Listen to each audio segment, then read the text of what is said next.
Assalamualaikum. Setiap manusia tentu ingin menjadi pribadi yang baik, disayangi oleh sesama, dan diridai oleh Allah. Namun, kebaikan sejati tidak hanya diukur dari ucapan atau penampilan luar. Kebaikan sejati tumbuh dari dalam hati, dan disitulah letak akhlak. Dalam ajaran Islam, akhlak menempati kedudukan yang sangat istimewa.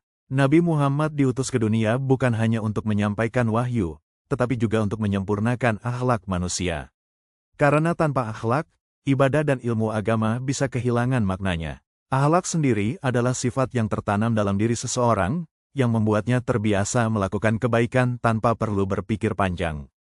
Ia bukan sekadar sikap yang dibuat-buat, melainkan cerminan jiwa yang bersih dan hati yang lembut. Dalam bahasa Arab, kata akhlak berasal dari khuluq, yang berarti tabiat atau watak. Para ulama menjelaskan bahwa akhlak bukan hanya tentang bagaimana seseorang bertindak di hadapan orang lain, tapi juga bagaimana kondisi batinnya ketika tidak ada yang melihat.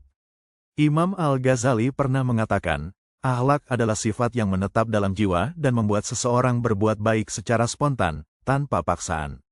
Jika kebaikan itu sudah menjadi bagian dari diri, maka seseorang akan mudah berbuat baik kapanpun dan dimanapun. Dalam Islam, akhlak dibagi menjadi dua bentuk. Pertama adalah akhlak terpuji, yang disebut akhlakul mahmudah. Sifat ini mencakup kesabaran, kejujuran, rendah hati, dermawan, santun, dan tawakal. Sementara yang kedua adalah akhlakul mazmunah, yaitu sifat-sifat buruk yang harus dijauhi, seperti iri, dengki, sombong, tamak, dan suka membicarakan keburukan orang lain. Seseorang yang menjaga akhlaknya akan mendapatkan kedudukan mulia di sisi Allah dan Rasul-Nya. Nabi Muhammad bersabda, "Orang yang paling aku cintai dan paling dekat denganku di hari kiamat adalah mereka yang memiliki akhlak mulia." Dari sabda ini kita tahu, bahwa akhlak bukan sekadar pelengkap, tapi penentu seberapa dekat kita dengan Rasulullah kelak di akhirat. Orang yang berakhlak baik juga akan memperoleh ketenangan hidup di dunia. Ia disukai banyak orang, dimudahkan urusannya, dan dijauhkan dari kebencian serta permusuhan. Bahkan dalam timbangan amal di hari kiamat, akhlak yang baik menjadi salah satu hal yang paling berat nilainya. Namun tujuan utama dari akhlak bukan sekadar agar kita disukai manusia, melainkan agar hati kita lebih dekat kepada Allah. Imam Al-Ghazali menjelaskan bahwa puncak dari akhlak adalah ketika seseorang tidak lagi terikat oleh cinta dunia, melainkan menumbuhkan cinta sejati hanya kepada Allah SWT.